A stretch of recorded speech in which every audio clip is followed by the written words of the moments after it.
Hébreux 11, verset 3 et Éphésiens 6, verset 10. Amen. Hébreux 11, verset 3. Oui. C'est par la foi que nous reconnaissons que le monde a été fait par la parole de Dieu, en sorte que ce qu'on voit n'a pas été fait des choses visibles. 1 Timothée 6, verset 12. 1 Timothée 6, verset 12, la Bible dit: combat le bon combat de la foi. Oui. Saisis la vie éternelle, Oui. à laquelle tu as été appelé et pour laquelle tu as fait une belle confession en présence d'un grand nombre de témoins. Amen. Et vous connaissez le texte de Psaume 11, verset 3 qui dit: quand les fondements sont renversés, le juste, que ferait-il? Mais on revient sur Éphésiens 6, verset 10. Revient sur Éphésiens 6, verset 10. Éphésiens 6, verset 10, la Bible dit: au reste, fortifiez-vous dans le Seigneur et par sa force toute puissante. Revêtez-vous de toutes les armes de Dieu afin de pouvoir tenir ferme contre les ruses du diable. Oui. Car nous n'avons pas à lutter contre la chair et le sang, Oui. mais contre les dominations, les autorités, les princes de ce monde des ténèbres, contre les esprits méchants dans les lieux célestes. Amen. C'est un passage important. Il dit: revêtez-vous des armes de Dieu afin de lutter, c'est-à-dire de combattre. Alléluia. Merci, vous pouvez vous asseoir. Et donc, dimanche dernier, j'ai fait un point important sur le fait que les fondations sont essentielles dans la vie d'un homme. Et dans toute structure qui vit, ou tout ce qui a une expression a une fondation. Nous avons parlé d'une maison qui a une fondation, un mariage a une fondation, tout a une fondation. Et donc, il est essentiel pour nous de comprendre que la fondation a un pouvoir dans le sens où c'est la fondation d'une chose qui établit et qui fait la chose. Alléluia. Et donc, quand vous voyez une maison qui est bâtie et qui tient et qui a une structure forte, ça veut dire que la fondation tient et elle a été bâtie en profondeur. Donc, la fondation est quelque chose de très important dans la vie de toute structure, de tout en général. Parce que la fondation n'est pas que fondation.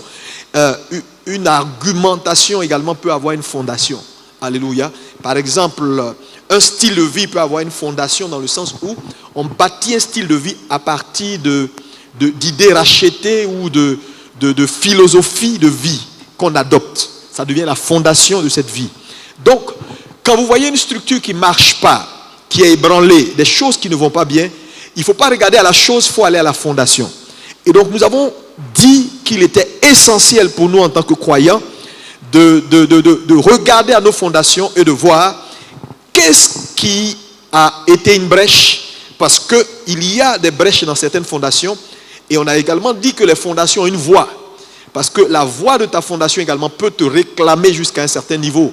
Tout ça, on l'a dit, ce sont des rappels. On a vu le cas de Moïse. Moïse qui a été réclamé par les voix de sa fondation. Et on sait qu'il n'est pas entré dans la terre promise. On a vu le cas de Jabès, dont la mère a nommé Jabès parce qu'elle avait eu des temps de douleur. Et ce nom-là a été une brèche dans sa fondation jusqu'à ce qu'il comprenne l'importance de renverser les choses. Et la Bible dit qu'il fut supérieur à ses contemporains. On a vu également Jacob, dont Dieu a dû changer même le nom. On a vu dans la Bible, il y a plusieurs cas, de Abraham à Abraham. Alléluia. Parce que lorsqu'il y a une brèche dans une fondation, cette destinée peut ne pas s'accomplir. Donc l'importance des fondations. Je ne vais pas perdre le temps sur plusieurs points qu'on a déjà vus pour gagner du temps parce que l'heure est déjà très avancée. Mais aujourd'hui, je vais mettre l'accent sur le fait que beaucoup de gens se posent des questions. Parce qu'on a vu sur Internet des gens qui disent oui, est-ce qu'il faut en parler? Est-ce qu'il faut parler des fondements, des fondations? Est-ce qu'il faut parler de ce qui est générationnel, des liens? Jésus est mort, il est ressuscité. Pourquoi il faut discuter ce genre de thème? Alléluia. Où est l'importance? Où est l'importance? Alléluia. La première chose, c'est que quand nous lisons Éphésiens 6, verset 12, Éphésiens 6, verset 12, relis-moi cela, regardez. Car nous n'avons pas à lutter contre la chair et le sang. Oui. mais contre les dominations, les autorités, les princes de ce monde des ténèbres, oui, les esprits méchants dans les lieux célestes. C'est pourquoi, oui, prenez toutes les armes afin de pouvoir résister dans le mauvais jour et tenir tout surmonté. Regardez ici, c'est très important. Donc ce verset-là, c'est un verset post-résurrection. Ce n'est pas un verset de l'ancienne alliance. C'est un verset de la nouvelle alliance. Tu me dis, mais qu'est-ce que ça veut dire, pasteur? La Bible, c'est la Bible. Non. La Bible s'interprète à partir d'une ligne de démarcation. Jésus mort et ressuscité. Il y a ce qui est pré-résurrection et ce qui est post-résurrection. Ça change tout dans l'interprétation des Écritures. Ici, donc, la Bible nous parle d'un verset qui est post-résurrection. On n'a pas que ce verset. On a également le verset de 1 Timothée. Lis-moi le verset de 1 Timothée, je te le donne. 6, verset 12. 1 Timothée 6, verset 12, oui. Qu'est-ce qui est dit? Combat le bon combat de la foi. Combat le bon combat de la foi. Ici, quand il parle de combat le bon combat de la foi, c'est un verset post-résurrection. Donc, la Bible nous donne une injonction au combat. Ça veut dire quoi? Ça veut dire que Jésus est mort. Il est déjà ressuscité. Il est allé au ciel. La nouvelle alliance est établie. Alléluia. Tout est propre dans le ciel. Mais la Bible nous donne injonction d'aller au combat. Il dit, revêtez-vous des armes de Dieu. Mais qu'est-ce qu'on a à faire avec les armes de Dieu? Jésus a déjà gagné la victoire, il a déjà tout obtenu. On fait quoi avec les armes de Dieu dans la nouvelle alliance? Il dit, revêtez-vous des armes de Dieu. On n'est pas dans l'ancienne alliance. Il dit, notre combat n'est point contre la chair et le sang. Ça veut dire que nous sommes dans un combat. Maintenant, quand on repart à Apocalypse, on se rend compte que 7 fois dans Apocalypse, il est écrit à celui qui vaincra, à celui qui vaincra, à celui qui vaincra, à celui qui vaincra. Pour dire que ceux qui vont hériter du royaume des cieux, ce sont les vainqueurs. Mais vainqueurs de quoi? Vainqueurs de quoi? On parle du bon combat de la foi. Donc, il y a un combat rattaché au fait que nous soyons nés de nouveau. Et je l'ai dit, je le répète, le fait d'être converti ou le fait d'avoir la foi en Dieu ne t'exclut pas le combat. Dis ça à ton voisin, s'il te plaît. Dis-lui ça, dis ça à haute voix. Tu peux t'asseoir, pasteur. Donc c'est important pour l'Église de comprendre que la foi en Dieu n'exclut pas le combat. Ce point est un point essentiel avant qu'on ne puisse continuer. Parce que je vois beaucoup de gens qui discutent beaucoup. Les discuteurs sur Internet, il y en a. Et vous allez vous faire prendre dans des pièges. Vous savez, je dis encore et je le répète, c'est parce que les gens ne sont pas encore passés par des situations. Quand tu vas passer par des crises et par des situations, tu sauras que, mon ami, ceux qui parlent de combat là, ils savent de quoi ils parlent. C'est pas que tu ne souffres pas. Oui, tu ne souffres pas encore. Frère, alléluia. Donc, le fait d'être né de nouveau ne nous exclut pas le combat. C'est un point important. Donc, quand on parle de fondation, quand les fondements du juste sont renversés, que ferait le juste? Nous avons des versets post-résurrection qui nous demandent de faire le combat. Parce que le combat est nécessaire. Maintenant, quelle est la raison de notre combat, nous, en tant que croyants? Parce que tu peux me poser la question, mais pasteur, Jésus est mort. Jésus a combattu, il a obtenu la victoire. Quel combat, nous encore, on doit faire? C'est important. C'est pourquoi il faut comprendre la nature de ton combat. Parce que la nature de notre combat n'est pas la même que celle des païens. Quelqu'un me dit un bon amen. Ce matin, je veux t'apporter de la lumière parce que nous sommes dans les préparatifs des événements de fin d'année. On rentre dans une nouvelle année qui est une année stratégique et je vais vous faire une confidence. 2021 ne sera pas trop différent de 2020. Donc, mon ami, si tu t'amuses, je dis je veux te parler. Est-ce que tu es d'accord que je te parle? Moi, je fais ce que Dieu me dit. J'ai pris quelques jours pour me retirer parce que je voulais parler avec le Seigneur. Je suis venu te dire, ouvre tes oreilles ce matin, écoute-moi, Église ABMCI. Nous allons entrer en 2021. Il y a des choses à comprendre. Cette année a fait beaucoup de victimes. Et l'année qui suit va encore en faire beaucoup de victimes. Quand vous voyez quelqu'un qui survit, il y a des choses qu'il a compris, il y a des vérités qu'il a compris. Donc, c'est la vérité qu'un homme comprend, qui lui fait un chemin dans la vie. Que ton amen soit plus fort que ça. Donc, et pourquoi on doit combattre? Comprendre la nature de ton combat. Le combat du croyant n'est pas le même que le combat du pécheur. Nous, notre combat, on peut le résumer. Pourquoi nous avons besoin de combattre? Point numéro 1. Je l'ai dit et je le répète. Nous avons un royaume à établir. C'est-à-dire la volonté d'un Dieu à établir dans les affaires humaines. C'est très important. Alléluia. Le problème, c'est que j'ai donné l'exemple, par exemple, de quelqu'un qui a un problème en justice. Pour que tu comprennes. Et puis vous allez en justice, quelqu'un te doit des milliards. Il a pris tes voitures, il a pris tes affaires, tu lui as livré, tu lui as fait beaucoup de livraisons. Il a pris tout. Au lieu de te payer, il ne te paye pas. C'est arrivé en justice. Arrivé en justice, qu'est-ce qui s'est passé? Tu as eu, ça a été jugé, tu as été trouvé, voilà, tu as eu raison. On t'a donné la grosse. Le problème, c'est qu'on t'a donné la grosse. Le juge déclare qu'il doit te payer. C'est écrit qu'il te paye tes 1 milliard qu'il te doit. Tu as ta grosse, tu as les policiers pour exécuter la grosse. Tu vas maintenant voir celui qui te doit. Le monsieur te dit, lui, il ne paye rien en cas de le tuer. Et ce qui t'a pris là même, voilà ça même qui est là, mais il ne te donne pas. C'est sur sa mort que tu vas prendre. Il y a deux choses. Tu peux te promener à ton papier et puis déclarer que je suis un milliardaire. J'ai des affaires. La justice m'a donné raison.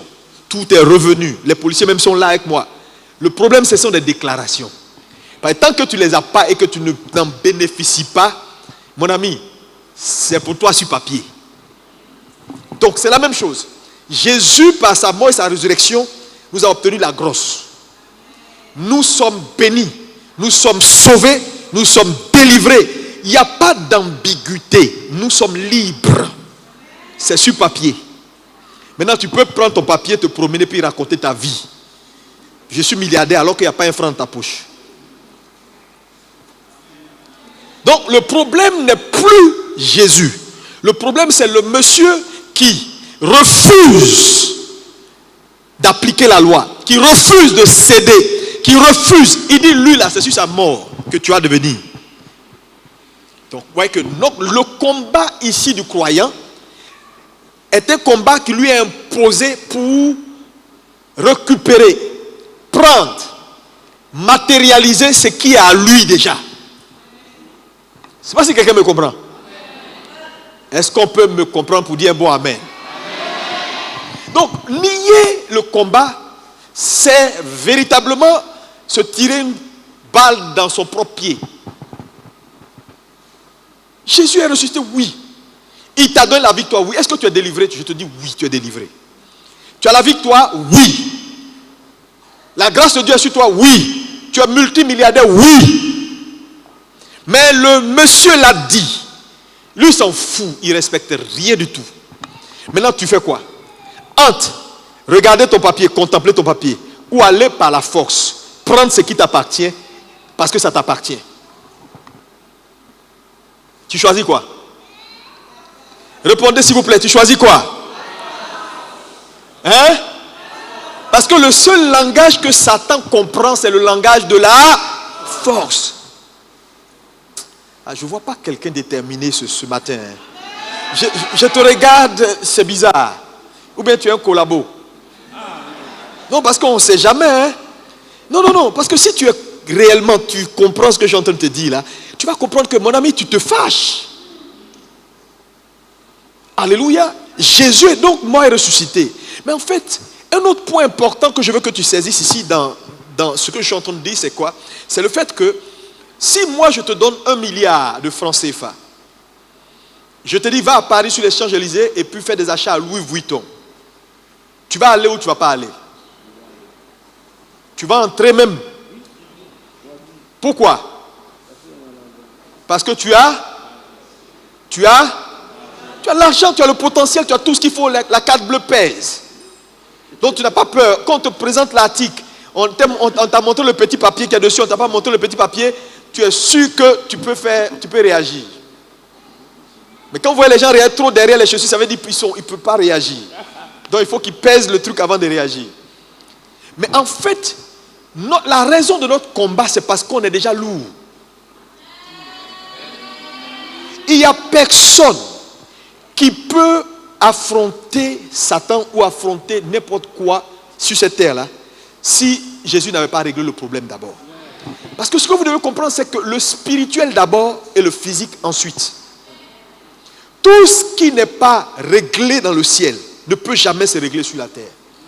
C'est parce que Jésus, par sa mort et sa résurrection, a réglé les problèmes que nous, on a le droit, on peut maintenant régler les problèmes parce que nous sommes juste la continuité.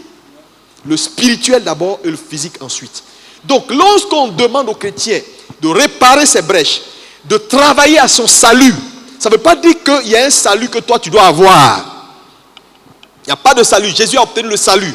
Mais le mot travailler à son salut veut dire sors l'affaire là du cadre légal et fais-en ton expérience. Mais Dieu ne fera pas ça à ta place. C'est comme si je t'obtiens une grosse en justice. On doit te payer.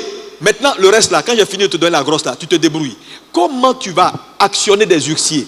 Comment tu vas aller piéger le monsieur là qui refuse pour entrer dans ce qui est à toi? C'est à toi. C'est à toi. Dis c'est à moi. Mais tu sais, ce qui est à toi en réalité, c'est ce que tu expérimentes. Ce n'est pas ce qui est dans le main de quelqu'un.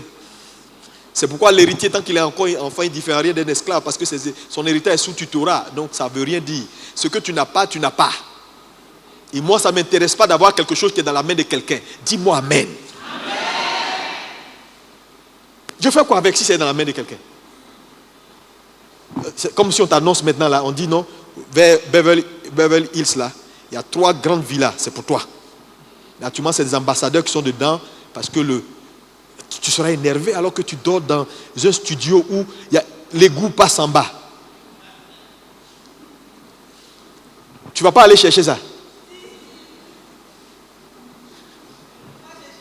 Non, tu vas rester là. Il y a plein qui sont là. Donc ça discute, parce que les gens ne comprennent pas la Bible. Ils ne comprennent pas la Bible, donc ils discutent. Je vous dis, il y a des décisions, il faut sortir dedans. Il n'y a aucune vie qui ne fera pas face à un combat. Si tu es né d'une femme, tu auras des combats. Parce que toute destinée qui s'accomplit, frère, il y a toujours un prix à payer. C'est une réalité et les combats sont en dimension. Oui. Il y en a qui ont 1, problème de mariage. Il y en a qui ont 2, mariage et puis enfantement. Il y en a qui ont 3, mariage, enfantement et puis travail qui ne marche pas bien. Il y en a qui ont 4, les 3 là plus, voilà, sa santé, ça ne marche jamais. Il y en a qui ont 6, il y en a qui ont 20. Donc imagine-toi seul, 20 combats. C'est pourquoi quand tu viens à l'église, il ne faut pas regarder aux gens. Vous savez, l'église, c'est vrai, c'est la maison du Seigneur. Mais il faut être honnête et on se parle. Quand je suis honnête avec vous, je dis les choses telles que je les sens. Je parle, je ne suis pas hypocrite. Alors je dis mes trucs, quoi. Et puis après, on passe à autre chose. Mais c'est important d'être toi-même et de reconnaître que ma vie, là, il y a ça, il y a ça, il y a ça, il y a ça.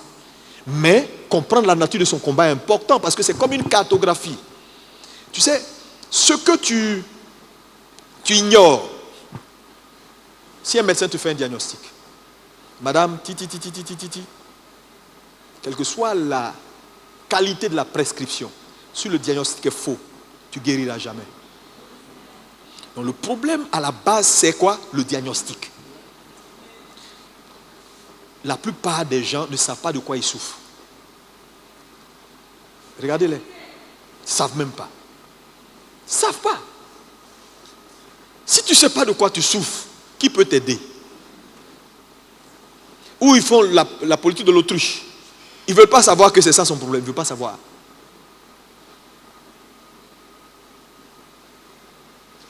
Il y a plusieurs catégories de combats. Il y a une vingtaine de catégories de combats. Les combats sur les fondations, c'est juste une catégorie. Mais elle est très importante parce qu'elle touche à la fondation, au socle, à la racine. Parce que vous allez comprendre que Dieu bénit par les fondations ou par les fondements, Satan détruit par les fondements. Et pourquoi Satan aime beaucoup attaquer les fondements ou les fondations? C'est à cause de la bénédiction. La Bible dit notre combat n'est point contre la chair et le sang. Ça veut dire nous sommes dans un combat, il faut l'admettre. Toute vie fait face au combat. Il y a plusieurs. Les combats sont multitudes, alléluia.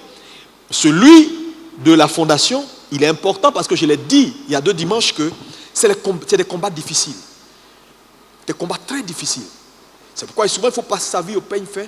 Est-ce que les combats dans lesquels tu passes, c'est-à-dire résistent à tout ce qui est conventionnel? Si oui, tu dois avoir un problème de combat de fondation. Yeah. Maintenant, quelqu'un me dira, mais pasteur, j'essaie de répondre aux questions en même temps que les gens posent. Pasteur, mais est-ce que, voilà, on parle de fondation, mais Jésus nous a rachetés, ok. En quoi encore on doit retourner dans nos fondations? Quand on parle de fondation, ce n'est pas forcément ce que ta grand-mère a fait. Ça peut faire partie. Si tu es né, par exemple, et qu'on a pris ton cordon ombilical, on a fait des rites et des rituels, on a sapé tes fondations déjà à ta naissance. Il y a des familles où les gens le font. Ils font des rituels avec le placenta du bébé qui naît, et ils font des programmations. Donc, quand l'enfant grandit, des voix étranges réclament sa vie. Ça, c'est autre chose. Il y a des gens qui ont des problèmes de fondation liés aux hôtels de famille, parce qu'il y a des choses qui ont été faites. Il y a des personnes, par exemple, quand elles sont nées de nouveau, on leur a donné le nom d'un ancêtre ou d'un grand-parent. Donc, de façon générationnelle, on reconstitue les ancêtres qui étaient morts il y a longtemps, on les reconstitue. Tu vas voir que dans la même famille, tu vas trouver Akissi, elle était là il y a 1 siècle. Tu vas trouver Yao, il était là il y a 1 siècle. Donc, on reconstitue ce groupe de sorciers qui sont partis il y a longtemps là en donnant leur nom à d'autres personnes. Et ces noms-là créent des brèches dans leur fondation. Et on a vu des gens comme Jacob, Dieu a dû vraiment changer leur identité pour pouvoir les aider à aller vers leur destinée. C'est pourquoi quand tu regardes la vie de Jacob, tu verras le Jacob avant sa lutte avec Dieu et le Jacob après sa lutte avec Dieu, c'était plus le même Jacob. Et donc, c'est des choses qui sont réelles. Et puis, il y a un autre volet, quand on parle de fondation, ça ne veut pas forcément dire que ça vient de ta grand-mère. Non, tu peux ne pas avoir eu des problèmes qui viennent des ancêtres, ainsi de suite. Mais toi-même, par les choix de vie que tu fais, tu peux établir des brèches dans ta propre fondation. Oui. Il y a des choix que vous faites maintenant. Là. Vous êtes en train d'établir des choses dans votre fondation qui fait que votre structure a du mal à monter. Parce que la hauteur d'une maison dépend de sa fondation. Donc, la hauteur de ta vie, la qualité de cette vie-là dépend. Il y a des choses que Dieu ne pourra pas faire. Même s'il veut faire, il ne pourra pas parce que les fondements sont mauvais. Et donc, on peut nous-mêmes saboter nos fondations par nos choix, par des choix de pensée, par des choix de philosophie dominants. Par exemple, nous savons qu'il y a ce qu'on appelle le prédéterminisme, qui est un courant de pensée. Il y a le prédéterminisme, il y a aussi... quoi? Quoi? On a 4 grands courants de pensée, il y en a beaucoup. Mais les grands courants de pensée, on l'a vu ici. Et il est dans mon livre, là vous pouvez la voir. Alléluia. Et vous allez voir qu'en fonction du courant de pensée dominant que tu as, tu bâtis ta vie. Ta vie est à l'image du courant de pensée que tu as. Maintenant, une fondation peut être une idée sur laquelle tu bâtis ta vie et ton style de vie. Et tu vas voir que tu ne peux jamais changer une vie sans changer l'idée qui était à l'origine de la vie. Donc tu vas voir que même si on parle en langue sur toi, on prie sur toi, on prophétise sur toi, la puissance va descendre. Mais en réalité, elle ne pourra pas te servir jusqu'à ce que la pensée et la philosophie dominante qui établit tes choix dans la vie changent. C'est pourquoi il y a beaucoup de déceptions dans l'église. Ah, j'ai rencontré tel prophète, il a prié pour moi. Il a libéré le feu. J'ai fait 25 délivrances. Parce que moi, je suis découragé. Moi, j'attends Dieu. Ce que Dieu fait, il n'a qu'à faire. Voilà pourquoi quand on demande aux gens de venir prier, souvent les gens sont un peu sceptiques. Ils n'ont plus la foi dans la prière. Pourquoi? Parce qu'à un moment donné, ils ont beaucoup prié. Mais rien n'a changé. Le problème, c'est que la prière change certaines choses. La puissance peut régler certaines choses, mais tout ne se règle pas par la prière, la proclamation de la puissance. Il y a des éléments dans ta fondation qui vont se régler par la sagesse qui va venir dans ton esprit et le choix d'un nouveau concept de vie. Je ne sais pas si quelqu'un me suit. Oh, dis-moi amen bien. Amen. Regardez par exemple, moi il y a des choses que je crois. Il y a des choses que je ne crois pas. Donc, la hauteur de ma force dans la vie tient sur les choix dominants de ma croyance. Non, on est 3, 4, 5 pasteurs, on n'a pas tous les mêmes foi. La preuve, quand on est dans les réunions, souvent ça chauffe. On se parle, mais tu sens que l'autre, il est dans le domaine. Il y a des pasteurs, tu vois la qualité de la grâce de Dieu, l'enseignement, il comprend, mais il n'avance pas. Et tu vas voir que sa limite tient sur certains... C'est des fondations qu'il a bâties, mais qui ne sont pas bonnes. C'est comme en mathématiques. Vous savez que pour résoudre un problème, il y a ce qu'on appelle des méthodologies. Et vous savez, il peut y avoir 2, 3, 4 méthodologies différentes pour résoudre un problème. Si tu choisis la mauvaise méthodologie, quelle que soit la qualité de ta performance, la qualité intellectuelle et ton sérieux, tu ne peux pas processer la bonne information. À la fin, ce sera faux. Pourquoi? Ce n'est pas toi, c'est la méthodologie qui n'est pas bonne. C'est pourquoi en médecine, la plupart des médecins ont... Quand tu vas voir un médecin, il te dit, refais-moi tous les examens, même si ça a été fait. Pourquoi? Parce qu'il y a plusieurs écoles en médecine. Pour la même maladie, le médecin A peut dire, voilà la meilleure méthodologie pour régler le problème, dont moi je crois. Donc quand tu viens le voir, il ne va pas rester dans la méthodologie de quelqu'un pour échouer. Il va aller dans ce qu'il croit. Donc il va te dire, non, non, non, on ne passera pas par ce chemin-là. Pour moi, c'est trop long. Pour moi, tu ne vas pas réussir. Pourtant, l'autre a dit, c'est ce qui va réussir. Donc il te fait changer. Vous comprenez un peu ce que je dis? Donc c'est essentiel, Église. C'est ça en fait le fond du problème. Trop de chrétiens n'ont pas les idées qu'ils doivent avoir. Trop de chrétiens sont en train d'eux-mêmes, utilisés par Satan, saboter leur futur, saboter leur fondation, créer des propres brèches dans leur fondation. C'est pourquoi il est important d'être exposé tôt à la vérité. Non, non, je te dis, il y a des gens dans cette salle, il y a des erreurs que tu ne vas pas commettre parce que tu as ABMC. Oh, parce que Dieu t'a mis en contact, oui. Et il y a des gens qui m'ont dit, pasteur, j'aurais dû entrer dans cette église il y a longtemps. Pourquoi c'est maintenant que je découvre cette église? Oui. Parce que l'information auquel tu es exposé est déterminante pour ce que tu deviens dans la vie. Donc il y a une déconstruction qu'on est en train de faire et une reconstruction de la vie de plusieurs personnes qui sont allées bousiller leur destinée et qui sont revenus complètement endommagés. On est obligé de refaire le travail, de reformater leur disque dur. Sinon les résultats ne seront pas bons. Et Dieu est en train de faire ce travail. Quelqu'un me dit Amen.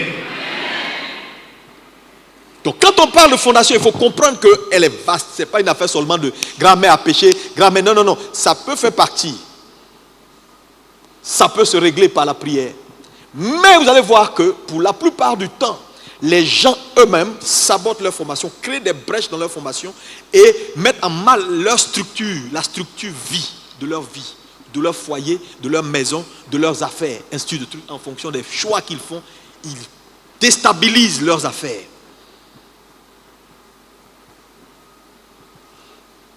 Donc quand on parle de rebâtir, c'est remettre à la place ce qui doit être pour que la structure tienne. Je ne sais pas si quelqu'un me comprend. Ça va pour quelqu'un? Ça peut aller. Ok, on va continuer. Maintenant, que faire? C'est très important. Lis-moi Hébreux 5, verset 7. Hébreux 5, verset 7, oui. C'est lui qui, dans les jours de sa chair, ayant présenté avec de grands cris et avec larmes des prières et des supplications à celui qui pouvait le sauver, et ayant été exaucé à cause de sa piété, a appris, bien qu'il fût l'obéissance par les choses qu'il a faites. Est-ce que quelqu'un peut faire une seconde pour analyser ce passage-là avec moi? C'est lui, Jésus, qui pendant les jours de sa chair, pendant qu'il était corporellement avec nous, ayant présenté avec grand cri et larmes. Comment Jésus peut présenter à Dieu avec cri et larmes? Il n'a jamais péché. Non, non, les gars, ce n'est pas un pécheur, il s'agit de Jésus. Donc cette affaire-là n'est pas une affaire, il faut bien me saisir. Il présente avec grand cri, il crie avec larmes, des prières, des supplications à celui qui pouvait le sauver de la mort, ayant été exaucé à cause de sa piété. Frère, voilà quelqu'un qui n'a jamais péché, mais qui avait besoin de voir la volonté de Dieu s'accomplir dans sa vie terrestre. Regarde ce qu'il a fait. Crie, l'âme pleure. Et toi le pécheur? Pose-toi la question un tout petit peu. Donc cette affaire-là n'est pas une affaire de... J'ai dit, si tu ne comprends pas ces vérités-là, tu veux vivre vie chrétienne bonbon, choco, tu vas aller en enfer sans visa.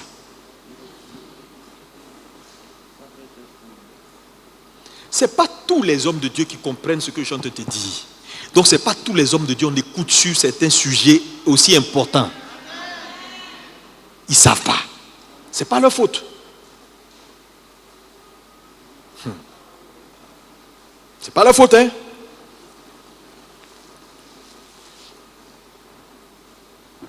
Alléluia. Il a présenté avec cri et larmes. 2 Colossiens, lis-moi Colossiens 2, verset 15. La Bible dit, il a dépouillé les dominations et les autorités et les a livrées publiquement en spectacle, en triomphant d'elles par la croix. Amen. Ça là, il faut noter ce verset. Il l'a déjà fait. C'est fait. Dis avec moi, c'est fait. C'est fait. 2 Timothée 2, verset 5 maintenant.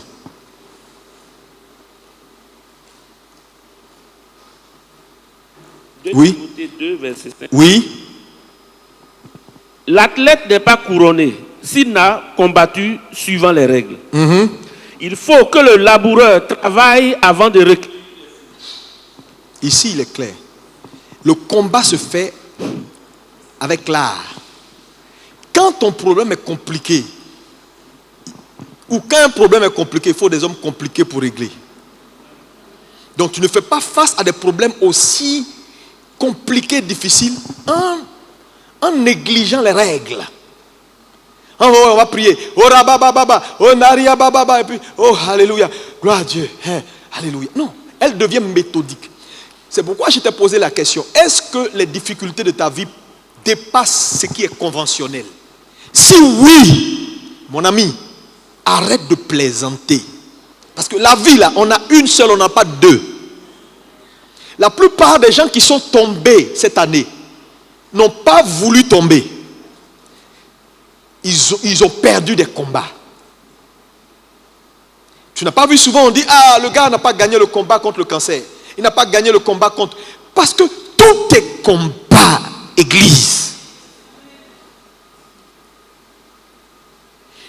J'ai dit et je le répète, il n'y a aucune destinée qui s'accomplit par défaut.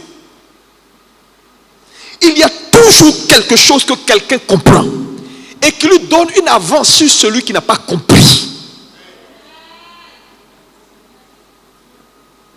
Comment tu vas t'en sortir si tu ne connais même pas ta cartographie? Attendez, les gars. Il y a des frères ici, ils ne savent même pas leur état physique naturel. C'est-à-dire en tant qu'homme. Il ne sait pas, il n'a jamais fait un bilan. Il ne sait pas s'il est un homme exposé. Il a une tension qui n'est pas tout à fait, qui est trop variable. Donc, quand je vis, je dois faire attention à ce qui augmente les tensions. Je dois connaître tous les fruits qui augmentent la tension. Et je dois connaître tous les fruits qui baissent la tension. Parce que j'ai une tendance à avoir de la tension. Dans ma famille, dans ma lignée, les gens ont beaucoup de tension. Ils meurent par tension. Moi, je ne mourrai pas par tension. Donc, le fait de confesser n'est pas suffisant. La foi, c'est de l'obéissance. Donc, la foi est un acte. Comprenez? Parce que je crois que je ne vais pas mourir par tension. Alors, je fais ce qu'il faut faire déjà. Ce qui est de mon pouvoir. Et la puissance de Dieu va faire le reste. Donc, tu dois connaître ta cartographie. Tu dois savoir que les médecins disent ceci. Les médecins disent ceci. Voilà ce qui est dit. Un homme normal, voilà en termes de... le poids pondéral d'un homme normal doit être jusqu'à temps. Ça veut dire que quand je grossis jusqu'à un certain niveau, et surtout que mon ventre commence à trop pousser, je dois me méfier parce que les AVC sont liés souvent à la rondeur du ventre. Jusqu'à un certain niveau, parce que plus tu grossis par le ventre, plus tu accumules des graisses. Et puis les médecins vont t'expliquer que quand tu vas, ils vont prendre ta mensuration pour te dire non. Casse-moi ce ventre. Tu ne sais pas. Ce n'est pas le Saint-Esprit qui va venir descendre pour dire, s'il te plaît, non. Tu dois le savoir. Parce qu'on t'aide comment? Si tu ne sais même pas de quoi tu souffres, quel est ton problème? Tu ne sais pas. Donc il y a un certain nombre d'informations à savoir. Sur le plan spirituel, c'est la même chose. Quand quand tu regardes ta cartographie spirituelle, tu as fait 2020, c'est fini maintenant. Quand tu te regardes, il y a des problèmes cycliques. Tu es une belle femme. Tu sais, tu es devant le miroir, parce qu'il y a des choses qu'on sait. Mais il n'y a pas une mouche qui te demande un mariage. C'est quoi? Je suis tant, il y a ça. Pourquoi il y a tel problème cyclique dans ma vie? Pourquoi j'ai appliqué tout ce qui est solution conventionnelle, ça ne se règle pas? Mon problème c'est 1, 2, 3, 4, 5, 6. Maintenant tu fais face à ces problèmes-là, tu les mets là et puis tu les règles. Mais on ne fait pas de la présomption, on ne vit pas comme ça en disant oh, Dieu il est grand, il va faire, alléluia, parlons en langue. Parlons en langue, un jour viendra où il va faire un jour. C'est pas un jour. Le temps ne change pas les choses. Le temps révèle les choses.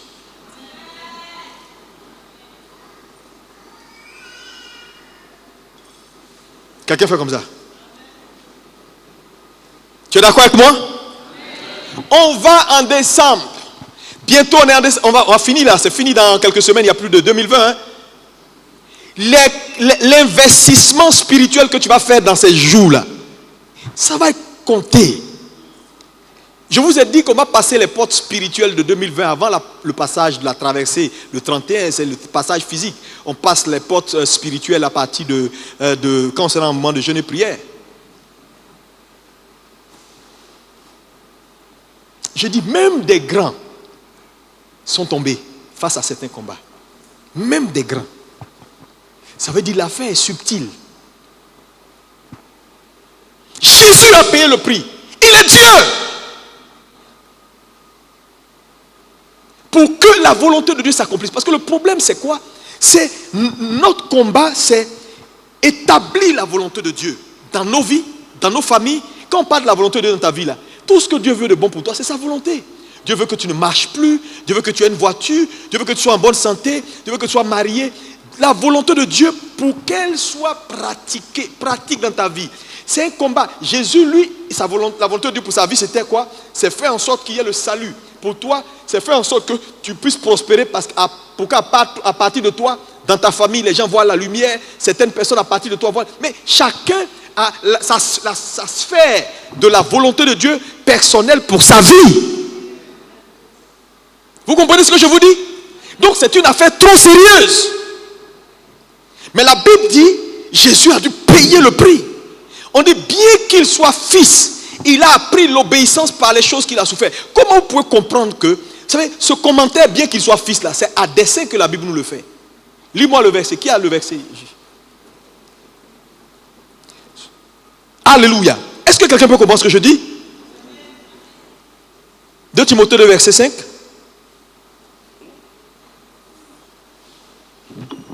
Hébreux 5, verset 7. Vas-y. C'est lui qui, dans les jours de sa chair, ayant présenté avec de grands cris et avec larmes des prières et des supplications, oui, à celui qui pouvait le sauver de la mort, oui, et ayant été exaucé à cause de sa piété, oui, a appris, bien qu'il fût fils, l'obéissance par des choses qu'il a souffert. Regardez ici. Jésus a appris, bien qu'il fût fils. Le mot bien qu'il fût fils veut dire simplement que le fait qu'il soit fils de Dieu, Jésus-Christ, n'a pas été suffisant pour qu'il soit épargné ou qu'il soit exempté de la souffrance. Il a appris quoi? Il a appris quoi? Bien qu'il fût fils, oui, l'obéissance. Il a appris l'obéissance par les choses. Regardez, ça veut dire quoi? Le mot obéissance ici, il veut pas, c'est pas, quand on dit obéissance, c'est pas, oui, je fumais plus, je fume. Maintenant, je fume. Non, ça c'est trop basique. Le mot obéissance, il a appris l'obéissance. L'obéissance, c'est quoi? Quand un homme permet à la volonté de Dieu pour sa vie de s'accomplir, il est obéissant. Dieu veut que tu aies 3 voitures, mais pas 1. Si tu as pu avoir les 3, tu es obéissant. Dieu veut que ta famille soit en paix, tout marche. Si tu as pu mettre cette famille dans la paix et que ça marche, tu es obéissant. Donc, il a appris, ça veut dire qu'il a atteint un statut. Mais la Bible dit cette obéissance dont on parle, qui est l'état d'homme accompli dans la volonté de Dieu, se fait par la souffrance. il a appris cette obéissance-là. Il a atteint ce niveau d'obéissance par les choses qu'il a souffertes. Ça veut dire quoi? Ça veut dire, frère, si quelqu'un te dit ça sera facile, il ment. Ça ne sera pas facile. Ça ne sera pas facile. Chrétien bonbon, ça ne sera pas facile. C'est pourquoi la plupart des gens qui courent après le miraculeux, ils ont, il paraît qu'il y a un monsieur ici guéri facilement là. Ils finissent toujours par revenir pour nous dire on est découragé. Pourquoi? On a prié, j'ai cru que c'était parti, maintenant c'est revenu. Après j'ai cru que ça, maintenant c'est revenu. Pasteur, je ne comprends pas. Pasteur, en fait c'est ça. Pourquoi? Parce qu'en vérité, frère, tout ce qui est durable a un prix. Et Jésus n'a pas raté ça, tu ne vas pas rater la chose. Ce soir, on va prier, mais comment on va faire? Je vais aller vers la fin, parce que je vais revenir sur certains points. On va beaucoup prier ce soir, parce que je ne veux pas sortir de tels enseignements en vous laissant partir, mais je veux qu'on prie, parce que j'ai besoin de voir la vie des gens transformée. Oh, dis-moi un bon amen. Amen. Première chose qu'on va examiner ce soir. Rebâtir tes fondations va nécessiter que tu comprennes, j'ai dit et je le répète, que tu comprennes que le premier pas vers rebâtir les brèches de sa fondation, c'est la révélation. Dis avec moi révélation. Plus fort. Encore plus fort. La Bible dit dans Romains 8, verset 26, il dit quoi? L'Esprit nous aide dans nos faiblesses, car nous ne savons pas ce qu'il nous convient de demander, mais l'Esprit rend témoignage à notre esprit. C'est pas ce qu'il a dit? Mais quand on dit quelqu'un est témoin, ça veut dire quoi? Un témoin, c'est quelqu'un qui raconte un fait qu'il a vécu, qui raconte des faits sur du réel. C'est-à-dire qu'il a des preuves de ce qu'il dit. C'est ça un témoin. On dit l'esprit est un témoin à notre esprit. Ça veut dire quoi? Si tu n'as pas la culture de la communion avec le Saint-Esprit, il te sera compliqué de régler certains problèmes difficiles de ta vie. Parce qu'il est le seul témoin qui peut te dire, quand on t'attachait, tu n'étais pas là, c'est lui seul qui peut te dire. Quand on prenait ton cordon ombilical et personne ne t'a dit, ils sont tous morts, mais ils ont pris ton cordon, ils ont dit. Vous savez, les choses spirituelles sont des principes. Mon ami, Jésus est mort, il est ressuscité. Mais quelqu'un n'a qu'à t'attacher, tu vas voir. Et puis il n'a qu'à jeter clé là que pas, puis tu dis oui, Jésus a décidé de terminer, oui, même si ils ont fait. Il y a des lois. Il y a des lois. Jésus est venu nous donner force de détruire tout ce qui peut se faire et tout ce qui s'est fait. Amen. C'est ça le témoin. Donc, le premier pas, c'est ça. Seigneur, qu'est-ce qui m'arrive? Seigneur, c'est quoi ma cartographie? Quel est le diagnostic? Les gars, tu ne vas pas aller reprendre la nouvelle année avec les mêmes problèmes. Dieu veut te parler.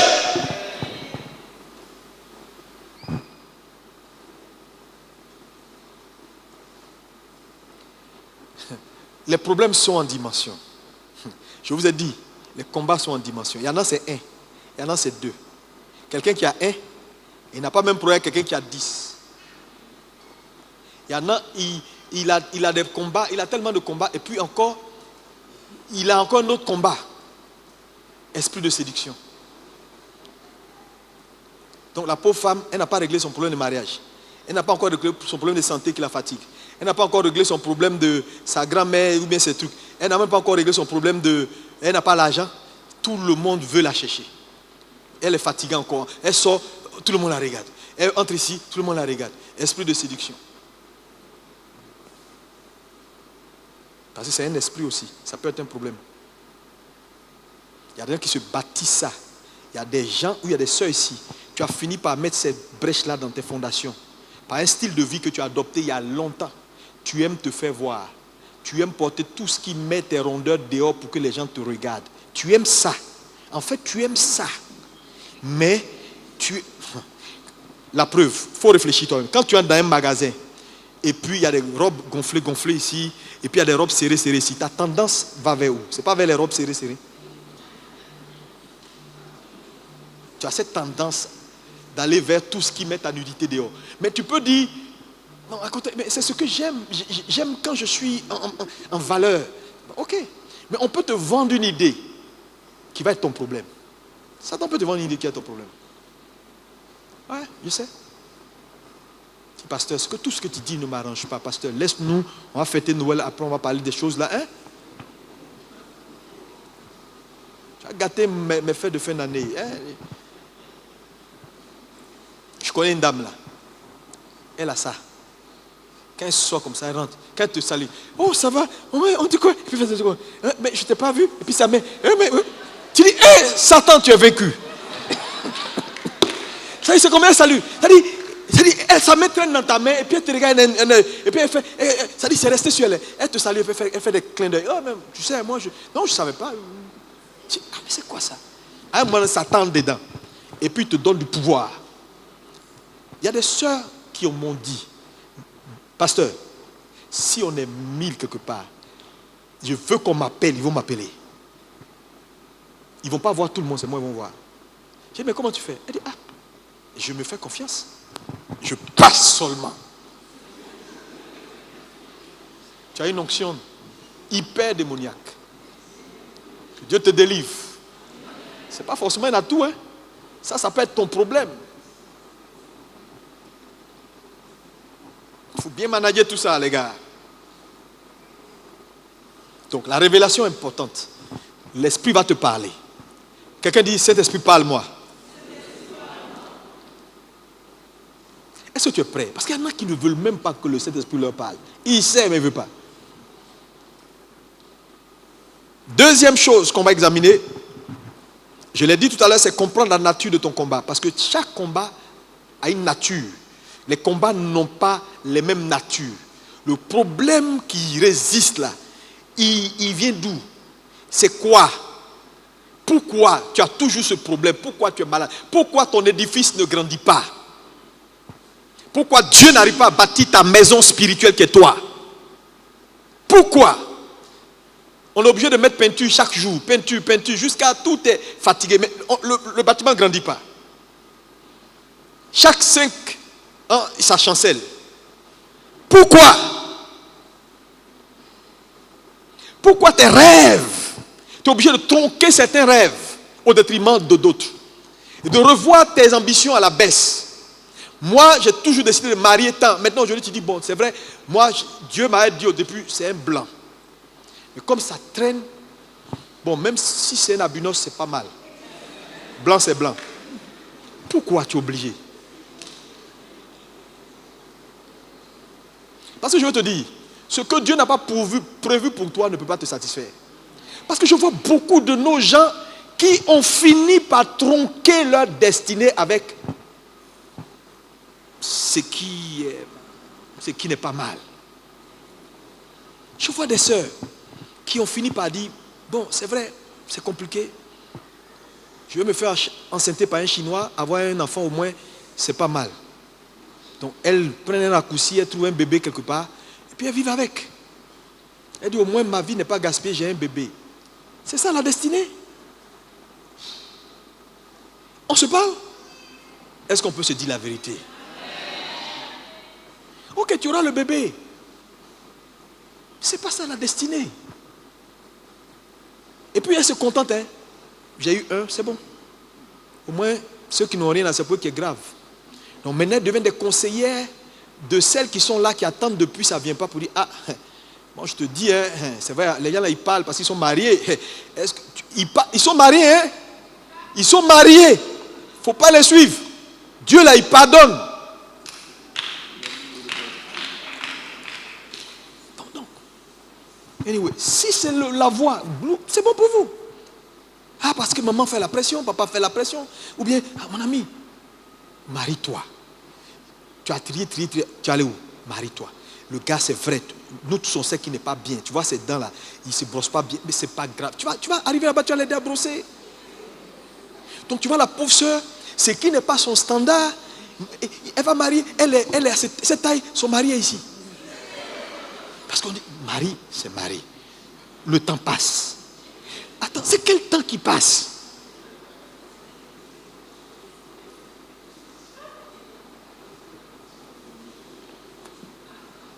J'ai vu une dame là avec un monsieur là, j'ai dit, hé, les femmes souffrent.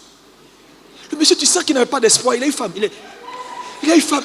À la mairie, j'ai dit, oh Dieu, sauve cette jeune fille. Regarde comme elle est bien. Sauve-la, Seigneur. Il vit la joie.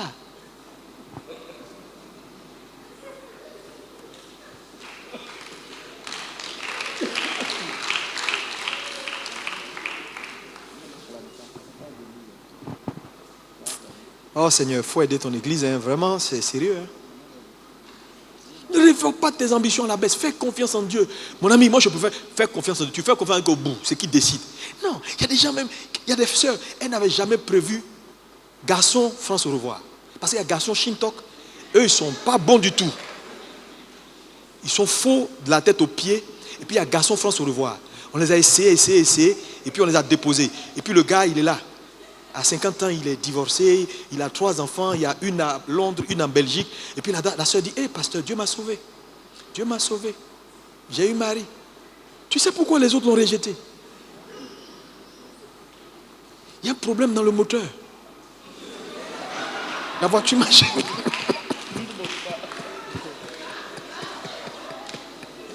Voiture là, ça marche, hein? Mais le moteur là, c'est une affaire de 6 mois. Tu vas voir ta voiture.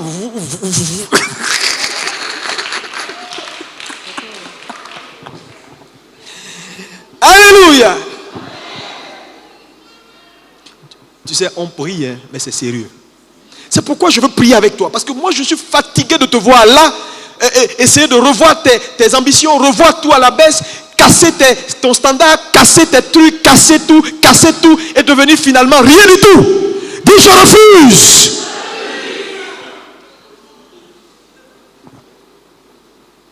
Alléluia. Pose-toi les vraies questions. Connais ta cartographie. 3e point qu'on va voir, travailler sur ta foi. Bâtir ta foi et ton endurance. Oui. Bâtir ta foi et ton endurance. Parce que ça ne sera pas un jeu. Je dis, toute guérison passe par un processus. Guérison, ça suit un processus. Le gars, tu es blessé, tu es malade. Ça va suivre un processus. Guérison, c'est pas... Vraie guérison, ça passe par un processus. Donc, ça veut dire quoi? Ça veut dire qu'il y a des choses que tu vas attendre. Ça ne va pas se faire un coup. Tu dois pouvoir attendre.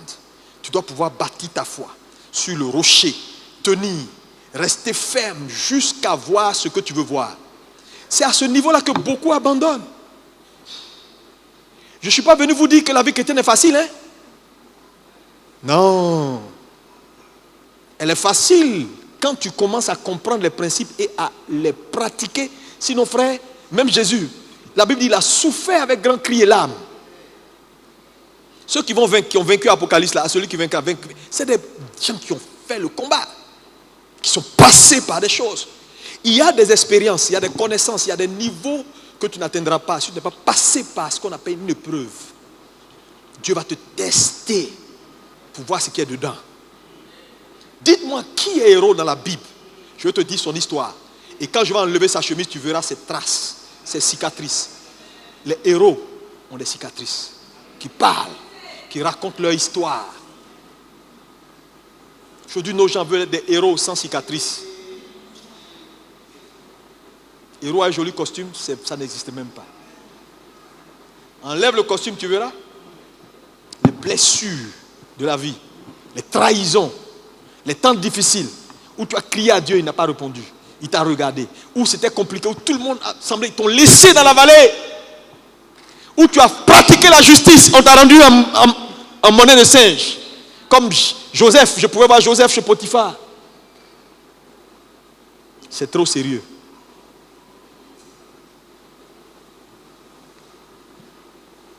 Bâtis ta foi et ton endurance. Je te dis la vérité. Si quelqu'un vient te raconter 2021, c'est 21 sur 20, il faut déchirer ça et puis jeter par là-bas. Les slogans, ça ne change pas la vie. Il faut racheter dans la pensée de Dieu. Il y a des choses que Dieu est en train de faire. Le monde a changé. Hier, il y a un pasteur qui m'appelle, on a parlé du Canada, on a parlé pendant au moins 1 heure. Il dit, il a vu mes enseignements, mais il pense que je suis... voilà. Donc, je fais partie des gens. Et puis bon, il voulait me partager des choses que Dieu lui a dit pour la décennie. Ça ne sera pas aisé. Je ne suis pas en train de faire peur. Regarde, on m'a dit, ça ne sera pas aisé.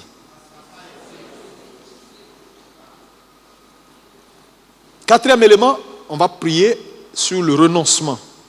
Quand tu as identifié tes problèmes, il y a des points sur lesquels il va falloir aller au renoncement. Il y a des gens qui doivent couper le cordon. D'autres, tu dois enlever certaines choses que toi-même tu as placées dans tes fondations. Il y a des choix de pensée, d'idées, des choses que tu fais, un style de vie, qu'importe, je ne sais pas quoi, mais Dieu va te parler, que tu dois pouvoir retrancher et puis mettre ce qui doit être. Tu continues avec ta même philosophie, tu auras les mêmes résultats. Ce ne sera pas tes multitudes de prières.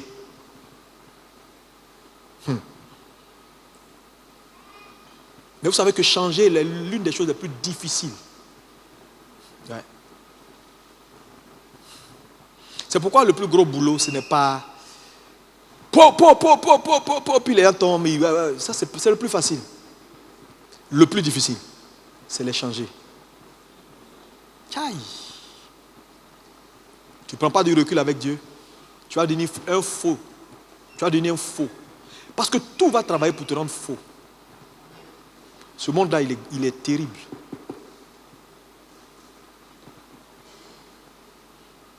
Et Dieu va t'exposer pour voir si tu as changé. Je vous ai dit ici qu'il y a deux choses auxquelles tous les hommes feront face. Et Dieu va s'assurer. C'est le temps et puis les opportunités. Si tu as raté hier, il va s'assurer que cela revienne sur ton chemin pour voir si tu as changé. Parce que c'est dans ton changement que tu ne vas pas rater pour la deuxième fois. Donc, préparez-vous. Préparez-vous. Est-ce que cette église est prête? Si tu es prêt, lève la main droite, dis je suis prêt, Seigneur.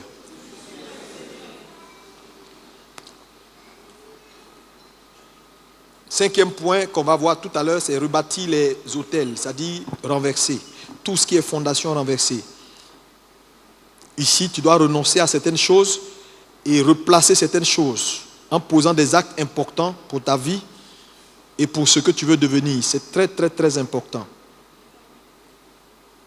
Il n'y a pas de reconstruction sans addition d'éléments new. Donc, oublie tout ce que tu as fait dans le passé. Je disais tout à l'heure, le pasteur l'a répété tout à l'heure, c'est chacun qui place sa limite. Vous savez, quand on dit semence de foi là, ça veut dire quoi? Ça veut dire que, donnez-moi une enveloppe. Ça veut dire que c'est toi qui fixes ta limite. Parce qu'une semence de foi, le mot foi qui est dedans là, le mot foi qui est dedans veut dire, c'est ce que tu crois. Si tu viens, tu dis, voilà, 500 000 francs pour posséder ma nouvelle année, prier pour que Dieu me garde. Tu pries janvier, février, mars jusqu'en décembre, Seigneur, je parle, gna. Les 500 000 francs là, c'est une semence de foi. C'est la limite, c'est ce que tu crois que Dieu va faire. C'est cette limite-là que tu lui donnes. C'est pourquoi on appelle ça semence de foi.